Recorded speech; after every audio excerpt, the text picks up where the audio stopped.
안녕하십니까, 이승원 원장입니다. 오늘은 제가 스트레스에 대해서 말씀을 드릴 건데, 많은 환자들이 음식도 좀 조심하고 모든 걸 다 컨트롤 했는데도 몸이 불편하고 아프고 소화도 안 되고 많은 문제가 생기는데, 저는 이제 환자가 어떤 과정을 거쳐서 어떤 원인에 의해서 이 병이 생겼는지를 계속 이렇게 대화를 통해서 찾아내는 게 제 직업적인 일이잖아요. 그리고 제가 그거에 대해서 되게 관심이 많아요. 궁극적으로 이 사람의 병이 무슨 원인에 의해서 생겼을까? 그리고 내가 이제 치료적인 측면에서 도와드릴 수는 있는데, 과연 이 사람의 문제의 근본적인 원인, 그건 과연 어떻게 해결할 수 있을까? 이거에 대해서 정말 저는 고민이 많고 관심이 많아요. 원인이 되는 부분을 해결해야지만이 끝나는 문제라고 저는 생각을 하거든요. 그래서 제가 치료로 이렇게 회복을 좀 도와드릴 수는 있지만, 본인이 삶에서 겪고 있는 스트레스, 고통, 이런 부분들은 어떻게 해야 될까? 어떻게 내가 도와드려야 될까? 이렇게 생각을 많이 하고 있습니다, 현재도. 그래서 관련해서 책도 많이 읽고 방법들을 생각을 하는데, 제가 그래서 이제 조금씩 환자들한테 팁도 주고, 이런 부분 스트레스를 받았을 때 어떤 자세를 가지는 게 좋겠다, 이런 조언을 필요하신 분들한테는 또 해드리고 있습니다. 자, 우리가 스트레스라고 통칭해서 얘기를 하죠. 자, 스트레스는 어떤 긴장 상황에 의해서 내 몸이 받은 병적인 상태, 내 몸에 영향을 줄 정도의 긴장감, 이런 것들을 통칭해서 스트레스라고 하는데, 현대인들은 되게 많이 받죠. 근데 현대인뿐만이 아니라 인류사에서는 당연히 엄청난 스트레스를 겪고 살았을 거예요. 자, 스트레스를 우리가 한번 생각을 해봅시다. 뭐에 스트레스를 받을까요? 돈, 금전적인 문제, 내가 여유롭지 못하고 돈을 좀 더 벌어야 되고, 혹은 돈을 잃어버렸거나 사기를 당했거나, 그런 얘기들을 정말 많이 하세요. 정말 사연을 들어보면 안타까워요. 부모, 형제, 지인한테 이렇게 좀 배신을 당했다, 사기를 당했다. 너무 많더라고요. 또 뭐 때문에 스트레스를 받느냐? 돈 말고는 인간관계입니다. 인간관계. 자식 문제가 굉장히 많고요. 그 다음 배우자, 부모. 자식이 내 마음대로 안 되겠죠. 제가 가까운 예로 최근에 상담했던 환자인데, 자제분이 40살이 넘었는데 소위 말하는 은둔형 외톨이, 집에서 아무것도 안 하려고 하는 거죠. 집에서 방에서 나오지를 않고 제대로 식사도 하지 않고 계속 방에서 뭔가를 하는 거죠. 그러니까 사회적으로 고립된 상태에 자제분을 두신 분이 만일이라고 생각됩니다. 그리고 배우자 문제, 말씀하기 싫으면 말씀 안 하셔도 되는데, 스트레스 요소가 있으면 저한테 다 말씀하셔도 된다, 그렇게 얘기하고 전 들어드리는 편입니다. 그랬을 때 배우자 문제 굉장히 많죠. 외도, 성격 차이, 옛날 스타일의 그 남편이라든지 이런 부분에서 오는 스트레스. 근데 대부분 배우자 문제는 남자가 문제를 많이 제공을 하더라고요. 이거 이혼 말고는 해결할 방법이 없는데, 이게 스트레스를 어떻게 이걸 이겨내야 되나? 제가 딱 듣고 있어도 그래요. 이거는 바뀔 것 같지 않아, 남편이. 그러면 방법이 많지가 않죠. 사람 하나 바꾸는 게, 다 큰 성인을 생각을 바꾼다는 게 굉장히 어려운 일이고 거의 불가능에 가깝죠. 그런 문제로 스트레스를 받고, 의외로 또 우리나라에서 부모 문제로 고민이 많은 분들이 있어요. 부모라고 꼭 우리가 나이 많다고 꼭 올바르지가 않잖아요. 올바르지 않은 부모를 둬서 그걸로 인해서 스트레스를 받는 분들이 많습니다. 그리고 또 한 가지, 질환. 몸이 아프니까 또 굉장히 큰 스트레스죠. 내가 힘들고 스트레스도 많이 받는데 몸까지 아파. 그러면 짜증도 더 나고 부정적 생각을 많이 가지고 우울해지고 기분이 다운이 된단 말이죠. 우리가 겪을 만한 스트레스의 종류들을 제가 한번 적어 봤습니다. 지금 구독자분들도 이 중에 한두 가지, 많으면 전부 다 해당되는 스트레스를 받고 계시리라 생각이 됩니다. 말씀들을 하시는 거 보면 정말 기구한 운명들이에요. 이거 어떻게 해결해야 될까? 차마 제가 팁을 드리기에도 좀 죄송스러울 정도의 그 심각한 상황에 빠져 있는 분들이 많습니다. 누가 봐도 이렇게 해결하기 힘든 상황에 처했을 때 과연 이런 스트레스를 우리가 이겨내야 되는 것은 맞아요. 왜냐하면 이 스트레스 상황이 결국 질환을 만들고, 질환에 의해서 내 몸은 더 견디기 힘든 상태가 되고, 그렇기 때문에 이걸 이겨내야 되는 건 맞는데, 과연 어떻게 이겨낼 거냐? 환자들이 비슷하게 다들 얘기해요. 제가 뭐 성인군자도 아니고 어떻게 이런 상황을 좋게 받아들이고 견뎌낼 수 있겠어요. 그 말도 이해가 됩니다. 이 많은 스트레스에 대해서 제가 개별적인 팁들을 이럴 때 어떻게 행동하세요 라고 드릴 수도 있지만, 우리가 좀 더 크게 생각해 보자고요. 인간이 살면서 겪을 수 있는 스트레스는 다양하고 문제는 늘 닥쳐옵니다. 시련과 고난, 실패, 좌절, 이게 없는 인생이 있을까요? 늘 닥쳐옵니다. 저 역시도 많은 시련, 고난, 실패, 좌절 많이 겪었어요. 업다운이 있는 거죠. 힘들 때 우울해지고 몸이 힘들어지고 의욕이 저하가 되고, 다들 그럴 거예요. 우울증 괜히 오는 게 아니겠죠. 뭐 내가 하는 일들이 다 잘 되고 뭐 신나, 그럴 때 우울증 올 수가 없겠죠. 뭐가 잘 안 되는 거예요. 문제가 많은 거예요.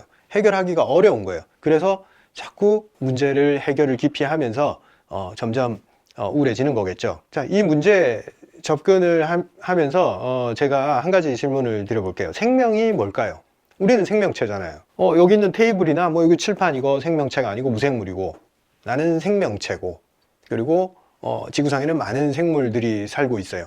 생명체와 이 무생물을 여러 가지 과학적 근거로 구분을 하잖아요. 자체적으로 이 기능을 유지하고 번식을 하고 뭐 세포를 가지고 있고 다양한 식으로 생명체와 무생물을 구별하는 그런 구분점이 있어요. 근데 제가 생각하는 생명체는 살아가려는 의지, 더 나아지려고 하는 의지, 그리고 증식하려는 의지, 그게 존재하는 게 저는 생명이라고 정의하고 싶습니다. 무생물은 가만히 있죠. 근데 생명체는 자꾸 나아가려고 해요. 가만히 안 있으려고 해요. 그리고 결론이에요. 그게 왜? 지금 지구상에 존재하는 모든 생명체는 끊임없이 투쟁하고 살아남으려는 의지로 살아남은 생명체의 후손들이에요. 살아남으려는 의지가 강한 최종적인 산물이 현재 지구상에 존재하는 생명체이기 때문에, 이 생명체들이 가진 특징 중에 가장 강력한 게 생존의 의지, 살려는 의지라고 볼 수 있습니다. 반대로 얘기하면 생명의 의지가 없고 살려는 의지가 없는 생명체는 계속 도태됐겠죠. 도태됐으니까 자손이 남기지 못하고 다 사라졌겠죠. 그래서 현재 생명체로 존재하는 것은 생명의 의지, 살려는 의지가 있다. 이걸 잘 기억해 보면서 어떻게 하면 건강해질까? 어떻게 하면 스트레스를 이겨낼까? 어떻게 하면 삶의 의지를 고취시킬까? 이걸 한번 생각해 보자고요. 자, 저는 그 삶의 의지라는 것을 생명의 에너지라고 봅니다. 생명, 삶, 살려고 하는 의지, 이런 게 있고, 이게 없으면 죽음, 무생물, 죽음에 더 가까워지는 거죠. 삶의 의지가 있으면 살려고 하는 거고, 의지가 없으면 이 생명체, 지구상에서 사라질 많은 생명체처럼 죽음으로 가는 거고, 무생물 형태로 가버리는 거죠. 생명이라는 것은 그런 특징을 가지고 있다 보시면 되는데, 그냥 문제없이 살 때, 평온한 삶을 살 때, 아무 문제 없이 좋은 환경에서 살 때, 그때는 뭐 별로 어떤 해결 과제가 없죠. 그럴 때는 뭐 건강하게 잘 살면 됩니다. 좋은 환경에서 태어났고 그런 것을 감사하면서 이렇게 살면 됩니다. 그런데 삶에서 문제는 발생하게 되어 있습니다. 해결해야 될 과제가 주어지는 거죠.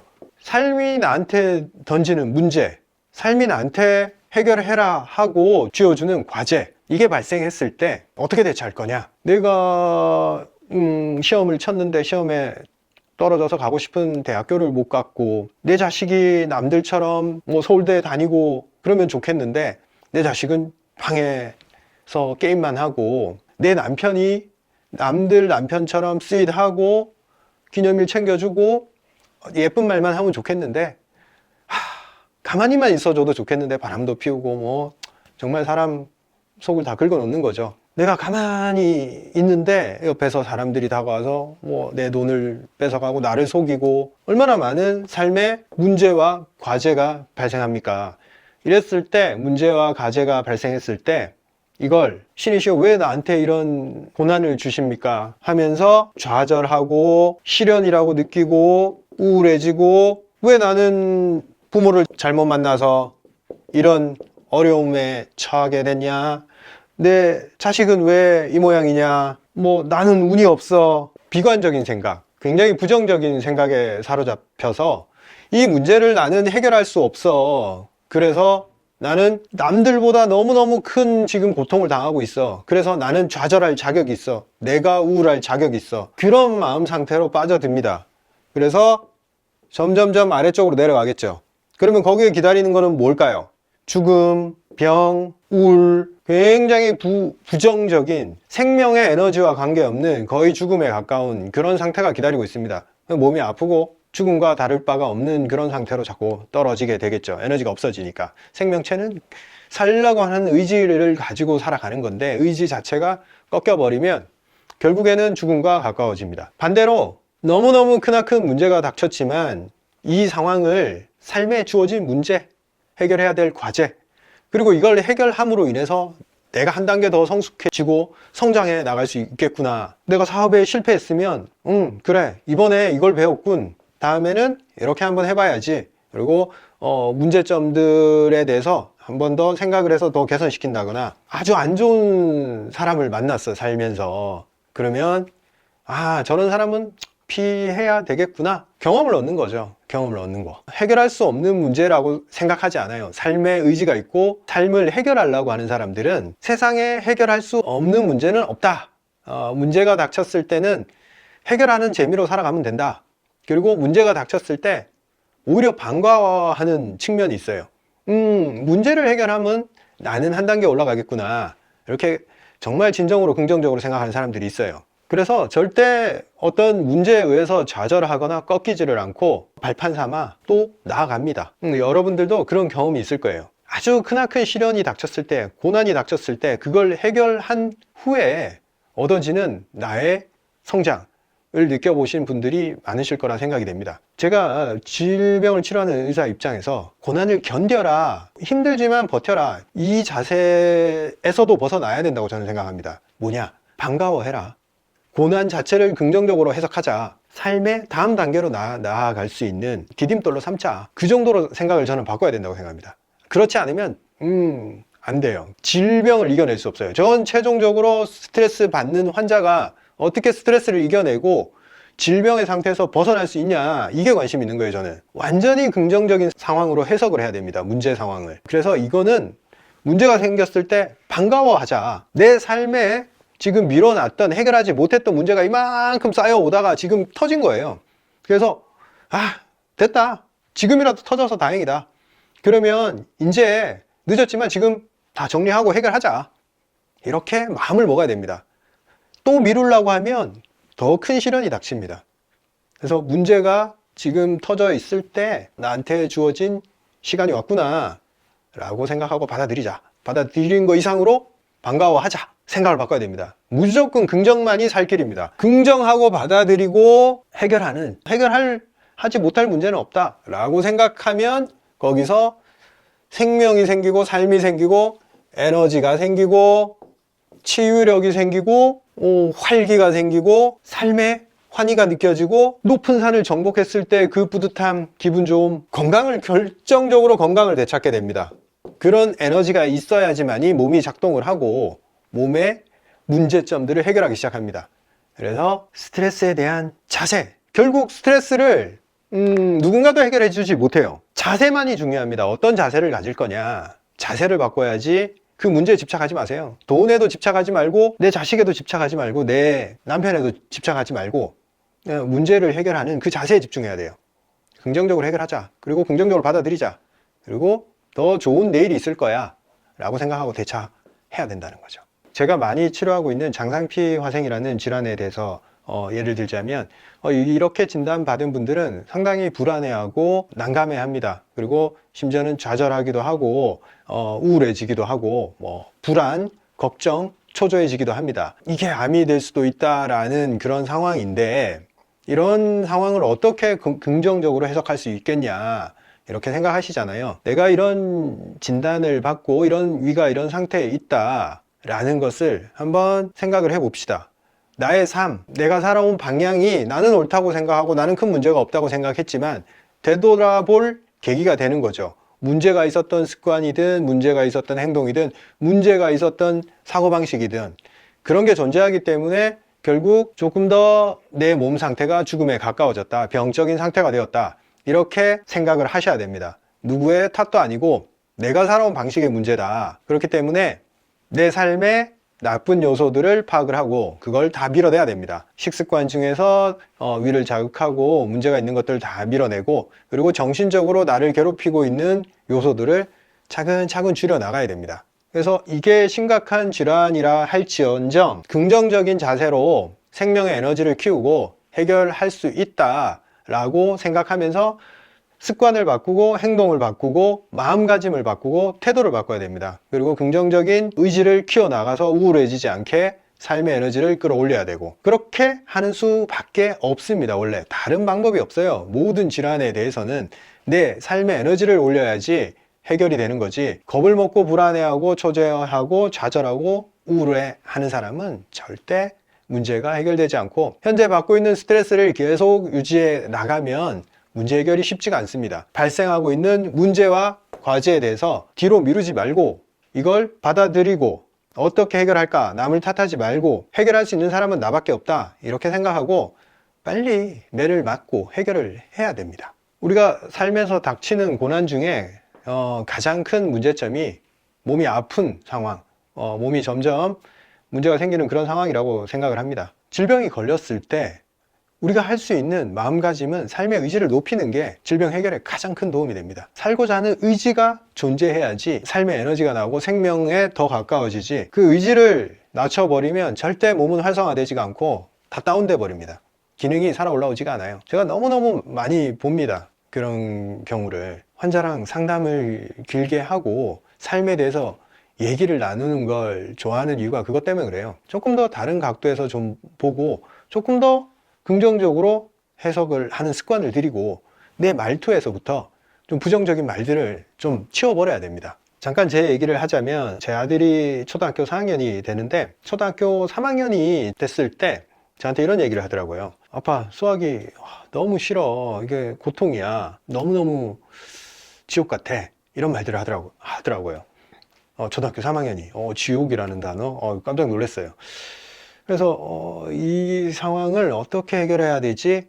나도 그 고통이 마음에 다가오더라고요. 그래서 좀 도와줘야겠는데 이걸 어떻게 좀 도와줄 수 있을까 고민을 하다가, 아무래도 이제 이 친구의 성향상 뭐 학원이라든지 이런 거의 학습에 대해서 이렇게 따라갈 수 있는 능력이 안 되다 보니까 제가 옆에서 좀 봐주기로 했어요. 그래서 매일 1시간씩 아이의 수학을 지금도 하고 있습니다. 그렇게 봐주고 있는데, 제가 만약 처음에 이런 상황을 왜 내 아이는 이렇게 학습 능력이 없고 끈기도 없고 정말 집중력이 5분을 집중할 수가 없는 그런 상황이었기 때문에, 만약에 내가 부정적으로 받아들여서 왜 내 아이는 이렇게 능력이 없을까, 얘는 안 돼, 얘는 학습 능력이 없으니까 가르쳐봐야 의미도 없고 어떡하지 하고 뭐 그렇게 부정적으로 받아들였으면 뭐 안 좋은 일들이 좀 더 발생을 했을 거예요. 근데 저는 그것보다는 이건 해결 과제다, 좋아, 한번 해결해 보자, 시간이 얼마나 걸릴지는 모르겠지만 한번 해보자, 이렇게 해서 매일 1시간씩 제 아들이랑 수학 공부를 하고 있어요. 그 결과 저는 너무너무 많은 걸 얻었어요. 처음에는 이렇게 문제와 과제가 주어져서 이렇게 제가 기분이 우울해질 수도 있었던 상황이었지만, 아들이랑 1년간 매일 1시간씩 같이 부대끼면서 그 전에 몰랐던 아이의 마음도 알게 되고, 그리고 아이가 차근차근 성장하는 과정을 알게 되면서 너무너무 친해졌어요. 그래서 뭐 세상 없이 친해요. 지금 제가 많이 반성하는 부분이, 내가 그 전까지는 이렇게 아이랑 친밀하게 지내지를 못했구나. 여기서 제가 좀 얻은 인사이트가 뭐냐면, 같이 어려움을 이겨내는 과정에서 서로 친해지게 되더라고요. 전 아들이랑 많이 놀아주고 했지만 그런 과정에서 얻었던 그런 감정 이상으로 아이의 어려움, 수학 문제를 해결하지 못하고 학습에 대한 집중력이 없는 상황을 같이 해결해 나가는 과정에서 굉장히 서로 친해지는 그런 걸 겪으면서 깜짝 놀랐어요. 그리고 이제 가리키면서 들었던 생각이, 나 역시도 어릴 때 수학에 대해서 그렇게 긍정적으로 받아들이지 못했었구나 하는 기억들이 또 떠오르면서 아이의 마음을 이해하게 됐고, 처음에는 제가 아이를 가리키면서 틀린 문제에 대해서 제 습관상 부정적으로 받아들이고 있더라고요. 이거 내가 이렇게 설명해 줬는데 이걸 틀리면 안 되지, 이렇게 좀 나무라기도 하고 좀 부정적으로 아이한테 푸시를 했습니다. 그러니까 아이가 굉장히 그런 나랑 있는 시간이나 이런 상황을 힘들어하고 점점 이렇게 위축이 되는 걸 느꼈어요. 그래서 이건 방법이 아니구나. 수학 문제를 풀면서 발생했던 어떤 실패와 좌절, 같이 공부하면서 나는 가르쳐 줬는데 못 풀었어, 틀렸어, 혹은 이해 못했어. 그럼 문제, 과제, 이게 발생하는 거죠. 이게 발생했을 때 저의 피드백, 제가 상황을 판단하기를 이걸 부정적으로 받아들이니까 결국 관계가 안 좋아지고 서로 기분이 안 좋아지더라 이거죠. 그런데 제가 여기서 대처했던 방법은, 문제를 틀렸어, 우와 너무 기쁘다, 나의 약점을 발견했다, 와 우리 박수 한번 치자, 우리의 취약점을 발견했고 이제 해결 과제가 등장한 거야. 이 부분을 넘어서면 더 성장할 거야. 문제를 틀렸을 때 훨씬 더 긍정적인 리액션을 해줬어요. 그러니까 어떤 일이 일어났냐면, 아이가 너무너무 좋아하게 됐어요. 틀리는 걸. 틀리면 신나하는 거예요. 자기도 신나서 틀리는 거를 막 이렇게 발견하고, 그 발견한 걸 다시 한번 시도를 해서 해결하는 그 과정을 즐기더라고요. 1년 동안 하면서 시련과 좌절을 계속 반복해서 많이 겪으면서 계속 새로운 해결점들을 알아냈고, 아이를 가리키는 방법에 대해서, 그리고 아이가 굉장히 많이 성장을 했어요. 그래서 문제에 대해서 두려워하지도 않고, 틀리거나 잘 못 풀었을 때 그 감정을 다스리는 방법을 아이가 배워 나가더라고요. 야, 이건 인생에 대한 어떤 자세를 아이도 배워 가는구나. 저는 옆에서 그걸 보면서 정말 흐뭇하고, 저 역시도 그 과정에서 많은 걸 배웠어요. 그래서 제가 이 스트레스에 대한 대처에 대한 컨텐츠를 오늘 찍게 됐던 계기도, 제가 한 1년 동안 어떻게든 내 아이와 1년 동안 한번 수학 공부를 하면서 지내보면서, 이 문제를 나한테 주어진, 내 삶에 최근 몇 년 중에 주어진 굉장히 큰 과제였어요. 이걸 내가 해결할 수 있을까라고 일단 1년 해보자 하고, 지금 한 1년쯤 지났을 때 지금 찍고 있는 건데, 제가 얻은 인사이트입니다. 그게 문제가 주어졌을 때 태도를 바꾸자. 거기서 얻을 수 있는 게 많다. 저는 앞으로도 아이랑 계속 같이 학습을 할 생각입니다. 그 이유는 이 아이랑 겪으면서 얻었던 그 감정들, 그리고 교류, 그리고 문제를 해결해 나가는 자세, 나도 배웠고 아이도 배웠고 얻은 게 너무 크기 때문에 이 소중한 시간을 학원에 보내서 뺏기기가 싫은 거예요. 그래서 앞으로 이 친구랑 얼마나 같이 공부를 할 수 있을지는 모르겠지만, 저 역시 굉장히 즐겁고 재밌고 그렇게 바뀌었습니다. 처음에 힘들었어요. 저도 초등학교 수학이지만 제가 아이한테 가르치기 위해서 처음에는 1시간씩 교재를 좀 연구를 하고, 그 다음에 1시간 수업을 했던 거예요. 맨날 그렇게 했어요. 1시간 수업 준비하고 1시간 가르치고. 근데 지금은 정말 많이 수월해져서 저는 옆에서 책 읽고 있어요. 책 읽으면서 옆에서 아이가 혼자서 해 나갈 때 리액션 해주고, 좀 어려운 거 있으면 같이 좀 해결해보고, 그런 과정을 겪고 있기 때문에 앞으로도 뭐 중학교까지는 같이 재밌게 할 수 있지 않을까. 처음에는 내가 지금 밖에서 일을 하고 와서 퇴근해서 쉬어야 되는데 아이까지 봐야 되나 라는 생각을 가지고 시작했는데, 지금 생각이 완전히 바뀌었어요. 너무나 소중한 시간이고 즐거운 시간이다. 그래서 계속 이 시간을 즐기고 싶다. 이런 식으로 생각이 바뀐 거죠. 자, 제가 결론을 말씀을 드리면, 우리가 삶을 긍정적으로 바라봐야 될 거냐, 이 삶은 고통이고 고난이고 부정적으로 바라봐야 될 거냐, 이건 선택의 문제입니다. 단 그 선택의 결과가 차이가 나게 됩니다. 내가 긍정적으로 문제를 해결하려는 의지가 강하면 건강해지고 생명력을 강하게 얻을 수가 있고, 문제를 해결할 의지가 없고 부정적으로 세상을 받아들이고 좌절한다면 방향성이 정해집니다. 죽음에 더 가까워집니다. 세상은 좀 원래 고통이야 부정적인 생각으로 살아갈 수 있습니다. 그렇게 해서 90살, 100살까지 살 수 있습니다. 그런데 아마도 몸이 아픈 상태로 살아갈 확률이 높다고 볼 수 있습니다. 그리고 몸이 설령 안 아프더라도 마음이 평온한 상태를 가질 수가 없겠죠. 확률적으로 봤을 때 질병을 이겨낼 확률이 낮아서 그렇게 장수할 가능성이 좀 적습니다. 스트레스를 굉장히 부정적으로 받아내고 이겨내지를 못하면, 스트레스를 재해석하고 긍정적으로 해석을 하고 기회로 느끼고 그걸 바탕으로 에너지를 끌어올려야 됩니다. 근데 오늘은 제 얘기도 좀 많이 하고 이렇게 했는데, 제 얘기가 누군가한테 좀 도움이 되지 않을까. 스트레스에 대해서 이거는 해결할 수 없는 종류의 문제야 라고 생각하시는 분들한테 좀 도움이 되라고 한번 찍어 봤습니다.